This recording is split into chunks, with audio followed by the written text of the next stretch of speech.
How to find the right vendors to bid on your website RFP. Just because you build it doesn't necessarily mean the right vendors are going to bid on it.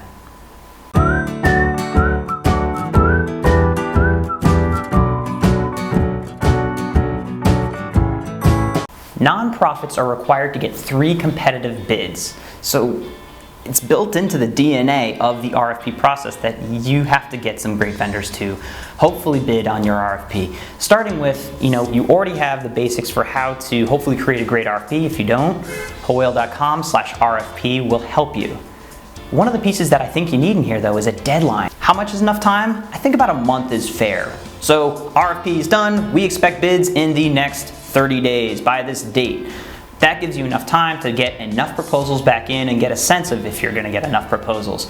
Ideally, you want more than 3 to give you more options for your website build. Look for approved vendors on the CRM, the software, or the theme sites. Facebook even has approved vendors if you're looking for an aggressive Facebook integration. So check around with the actual platforms and ask them for their vendor lists. Sometimes you're going to get a wide range of, let's say, massive organizations that do $100,000 plus work, and maybe they're too big, but have the conversations and find approved vendor lists. Next, all of the folks that are interested, all the vendors that are hopefully going to be bidding, are going to want a phone call with you. Now, this is not so bad if you're only getting a few vendors, but once you start getting up there and you're like, oh, 6, 7, 8 vendors might be interested in you, that's a lot of time on the phone.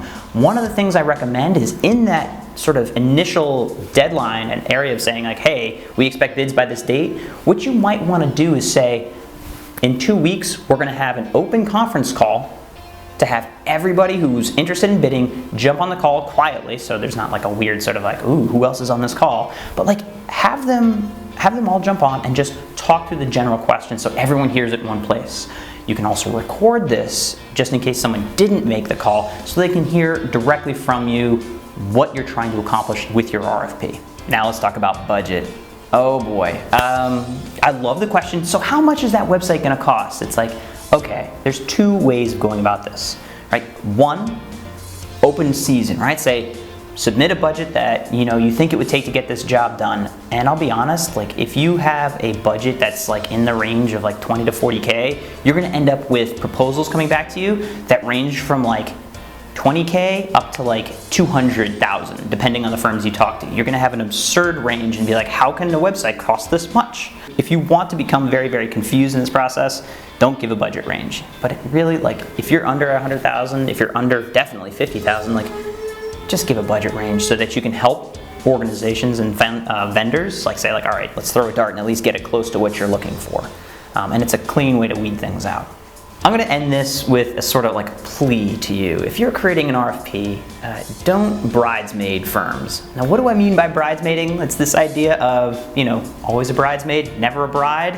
If you have a vendor that you want to work with, and then you're just getting a couple extra bids just to fill in the coffers there, please don't do that. You're wasting a lot of, folks' time going through that process. And if you need just an extra, bid for whatever reason, contact us and just let me know, put bridesmaid in the subject line, and I will just give you a bid with our boilerplate and a thing if it saves another firm's time.